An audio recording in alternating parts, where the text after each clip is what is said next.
afternoon, everyone. I'm Alif Alauddin. Welcome to Music Buzz. And today we have a very, very, very special episode lined up for you. Farshid? Yes, hello everyone. আমি ফারশিদ সবাইকে আমন্ত্রণ জানাচ্ছি music বাজে এবং আজকে আমাদের সাথে যিনি আছেন she's often called the queen of disco. So ladies and gentlemen, we have Liz Mitchell, the original singer from Boney. It's an honor and pleasure to have you in our show and in Bangladesh. It's my pleasure to be We're here. So with honored you. to have you on the Thank show. you. So we have a few questions for you. And the first question that we want to ask you is about your childhood. Were you into music from your childhood? What was it like? Well, it depends on what stage of my childhood. Because in Jamaica, I didn't really sing. I was more of a recitation person. Somebody who, and I enjoyed reciting words. I didn't like to hear myself sing. And but when I got to England and joined my family there and went to school, and all the girls in school were always imitating other singers. I got into a little band at that stage, and we were doing like the Supremes or the Vandellas or these American style singing. So that's really when I allowed myself sort of to discover my own voice. How did you get invited to Boney, and were you comfortable with the genre of disco, or did you want to try out other styles? That's such a good question. Because the truth about it, Boney and the disco sound is something that most people would never understand, that I really wasn't keen on doing disco music. My dream was to be a blues or jazz singer. And of course the doors don't open so easily to do that kind of music today. When I met Frank Farian and demonstrated Sonny, I mean Sonny coming from the jazz side impressed me. I wanted to do that, and the arrangement on Sonny, I must admit, was very, very special. And fortunately for Boney the first album that I made with Frank Farian, which was Take the Heat Off Me, including Daddy Cool, No Woman No Cry, and Sonny, charted for us. So that was actually the beginning of Boney. So Sonny was originally a jazz number? Yes, it was written by Hep, and just every jazz singer that there is out there have recorded Sonny in a jazz version. So our version was the first to have a dance feel to it. And maybe that's the reason it became such a humongous success across the world. There, like for instance, if I may say, China, Russia, places that normally would not have listened to music like that, they were affected by Sonny. Sonny woke them up to something special. I want to know about the song-making process of Boney. You were talking about Frank Farian. So was he the one composing all the songs, or were you also a part of the song-making? Yes, well, I was definitely part of the song making, and the whole idea of the song making was based on an original sound from the Caribbean. So the first song he released, Baby Do You Wanna Bump, which was on the Take the Heat of Me album, was the first single he released without a group, I wasn't around. So hence that's why we always give him credit for the birth of Boney, because he had actually foreseen an idea or a dance music idea. And when I met him in 1976, and I recorded Sonny and Fever and No Woman No Cry, and the other song was Got a Man on My Mind, those 4 songs became a part of the very first album. The rest became history. No one could have foreseen the hits or what was going to take place even afterwards. But he was someone, I would say, who knew how to blend music for the ears of the people. And even though he didn't write Sonny, and you know, most of the songs on that first album, he's not the writer, but because he was a co-writer of Daddy Cool, this was the beginning of Frank Farian getting credit for writing most of the songs. But Rivers of Babylon, for instance, he was an original song from the Caribbean. Brown Girl in the Ring, original song from the Caribbean. etc. It's quite a few to name. Okay, and in fact, I think in one of your interviews, you said that you were not sure if you really wanted to get into the music business because you wanted to finish your studies. So why were you doubtful about the music industry at that time? I'd grown weary, which can happen. And Right. I know that there are people in show business probably listening to me right now and thinking, yes, maybe I think I understand that weariness, because it can come over you when you're seeking success and the doors aren't opening for you. The doors opened for me, but strangely, if you know what I mean. I got the audition to go to Germany. I played in the musical Hair. I met, with Les Humphreys. I met with Frank Farian, and for the first 5 years of my career, things were going really smoothly. Then I had a 2-year period when I didn't know if I was going or coming in the business. I couldn't lock it in any way. So at that point, I thought, well, maybe show business is not for me. And my parents at that time obviously wanted, my mom still dreams about me being a doctor. That's every mom, I think. She tells my grandson, she said, Yes. "Oh, I wanted your mother to be a doctor. If you could be the doctor." So it's... But I'm sure she's very proud of your success. Of course she still is, but she's dreaming about that doctor. And from my genes, she wanted it to be me. So I literally said to myself, you know what, go back to school and make your parents happy. And it was in this period that I received the call to go to Germany to do 3 shows. And I met Frank Farian, and he offered me the deal to stay and work with him for this first album. And the agreement was, if it's a success, then we will push on. But if it is not, I would be free to really go back to college. But it wasn't to be. The man upstairs said, we're going to have a hit record, and Daddy Cool, You're Sunny, etc., and the list goes on. That's right. আমাদের সাথেই থাকবেন, আমরা কথা বলছি with the original singer of Boney M, Liz Mitchell. আমাদের সাথেই থাকবেন.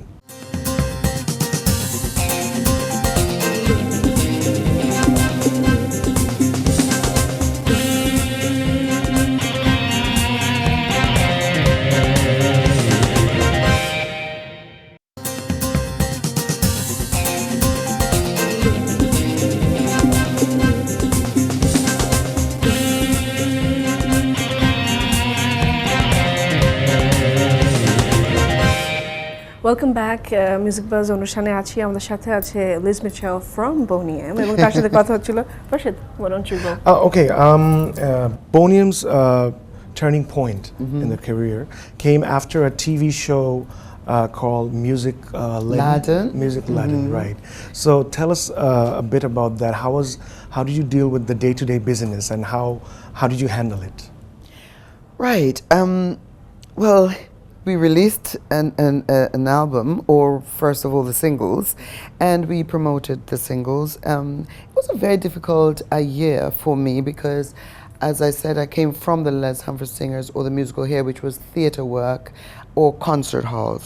And all of a sudden, we were doing what was described as dance music, which meant that we were going to perform these songs in clubs.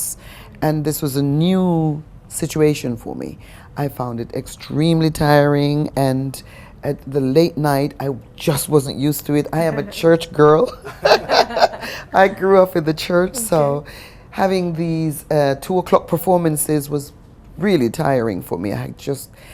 So coming from that period into 77, well, from 76 into 77, was really the breakthrough, if you know what I mean. We entered into the concert halls, and we were following ABBA very fast at this stage, charting our songs.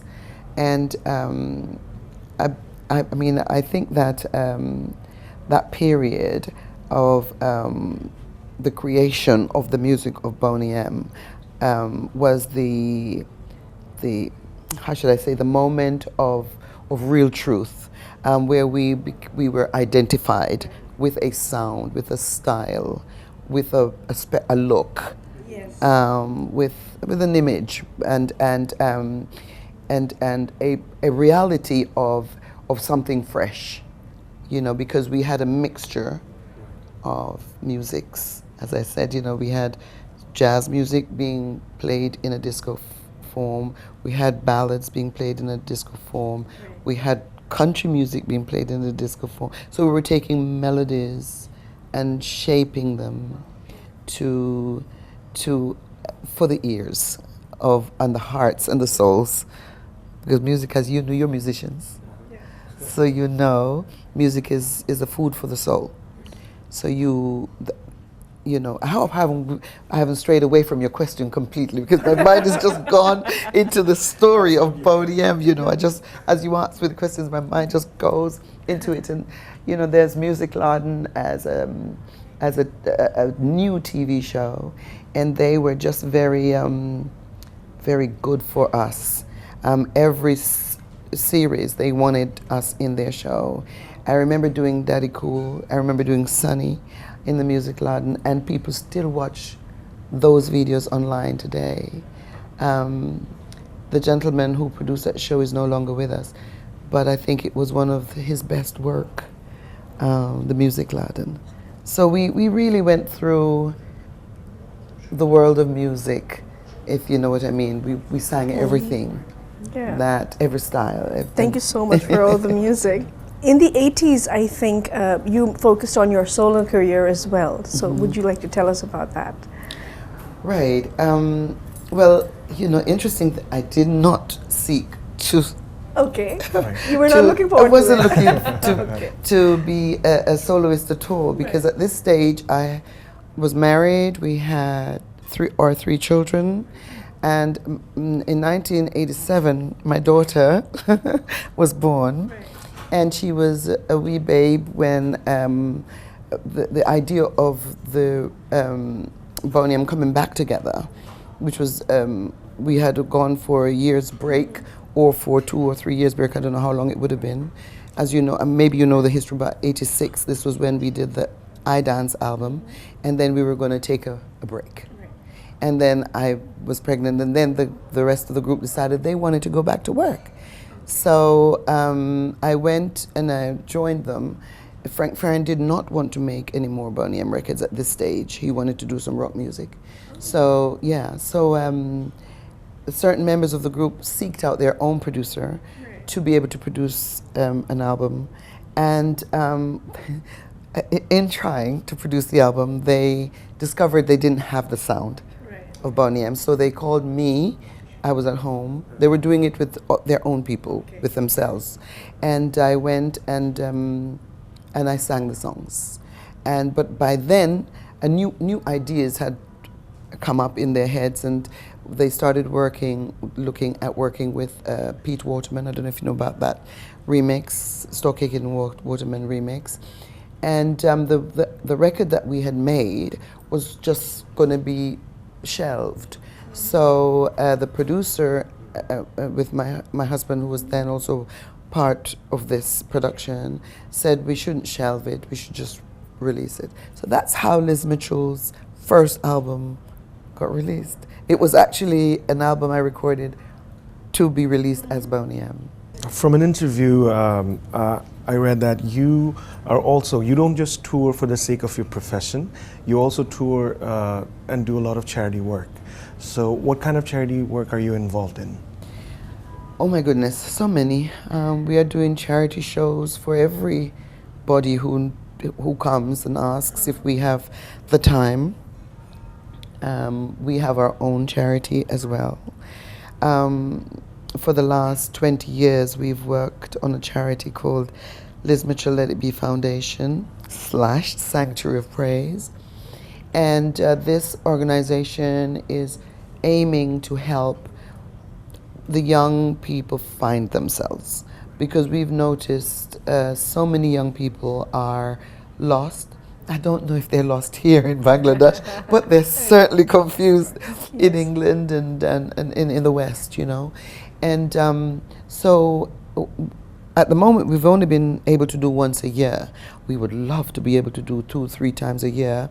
We take them to Africa, and the story why Africa, or why the Gambia, put it that way, is based on a spiritual experience, which I didn't understand at the time. In 1975, I think it was, or 74, around there, a Chinese lady gave me the book Roots to read. I was pretty young, and I think she just thought I looked confused. I needed to know who I was, and maybe this story of roots would help me. I read it, but it didn't register anything more than that was a story of a man. And then in 1978, with Rivers of Babylon, and we met the Roots cast. At that time, they were making the film of Roots, and I met Alex Haley. I didn't put it together with the lady giving me the book, but again in 1987, when we were touring, I woke up from one night with a dream that I remembered, and in the dream they said to me I must take the children to Africa, and I didn't understand it at first. So for about 15 years I did nothing, because I did not know where to go. I did not know what I'm going there for. I didn't understand it. And then I was pushed by my son, my eldest son, who also had a vision, said to me, "Mom, you have to go." And I just saw a promotional book on the Gambia. I went there and I discovered the family of the real Kunta Kinte that had survived. And it was an awakening for me to realize that somebody survived our Holocaust, that there was actually a name of somebody, because most of us do not have African names because we carry the slave master's name. So this was a revelation for me, and an eye-opener, and I remember crying and weeping at this, and I came home and took my... goosebumps. It was amazing, and I took my husband, and then I took the children, and gradually I started to do the movement. So now we take maybe 30 children, young people a year, and every one of them have an awakening. And I would say out of the 100% of the 100 that we've taken, we've only lost, I would say, lost one, meaning only one went back to doing silly things. Every single one of them have moved into greater purpose. That is wonderful. Yes. That is wonderful. On that note, we'd like to take a break. Okay, viewers, stay with us. We'll be back shortly with the wonderful Liz Mitchell.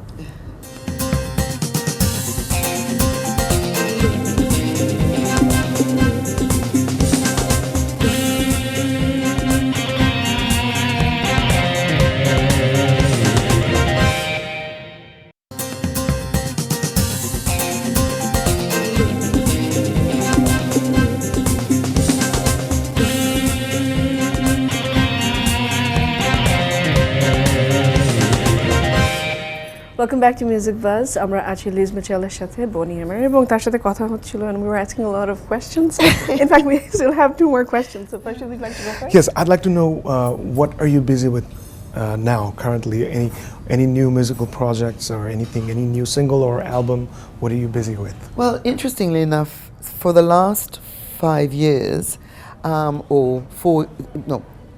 last 5 or 6 years, every other year or every other year, I've done something new with Frank Farian, which has gone on some new release or remixed released album or something, but it's new recordings.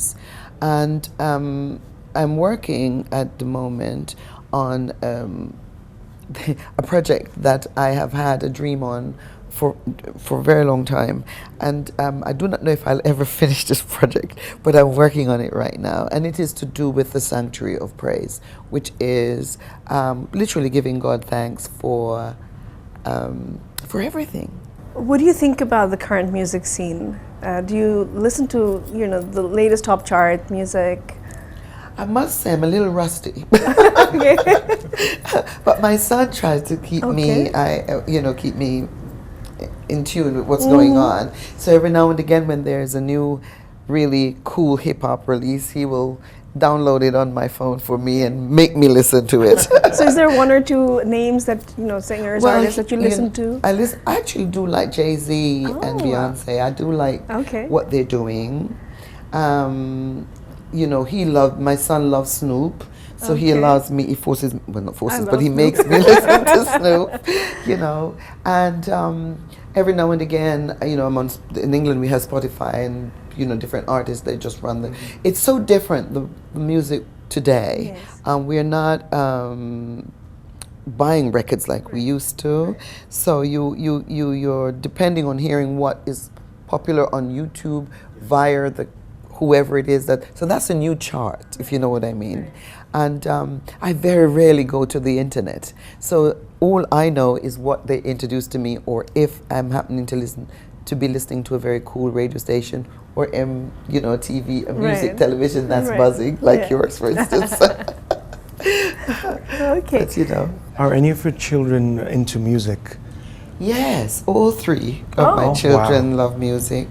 But they're what I mean, are they performing? Playing, yes. My son is a producer. The one who's here, he's also an engineer, and he produces and plays.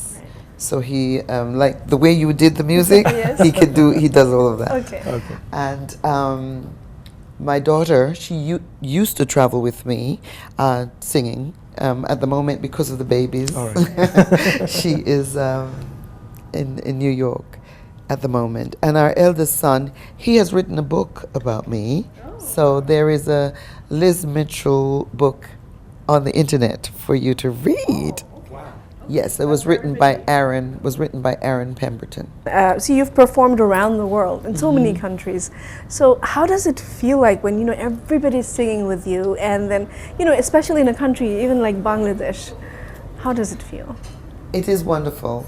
I remember my husband freaking out once because we went to a completely, out of the way place where people don't speak English, and and everyone sang Brown Girl in the Ring, and he was like, how is this possible? That they can know the song up here in this far away remote place. And it's always amazing when you hear it, when you hear the audience singing louder than you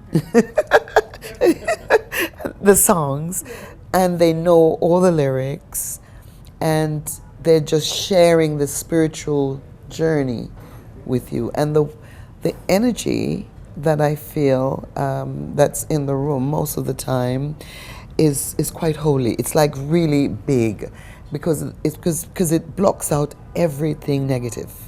It's just one moment of pure happiness, and I think that is wonderful, and I feel very good that we have the privilege to steal from time, because you know how difficult life is, and so if you can steal from time an hour or two of pure happiness, come on, that's perfect. That's wonderful. Thank you so much for your time, and we hope you stay well and you stay blessed. Thank you for your time. I thank you, and I appreciate you talking to me today. And thank you for Rivers of Babylon. Pleasure. Ladies and gentlemen, that was it. Our wonderful conversation with the one and only amazing Liz Mitchell of Boney M. আপনাদের সঙ্গে আবারও দেখা হবে, সবাই ভালো থাকবেন।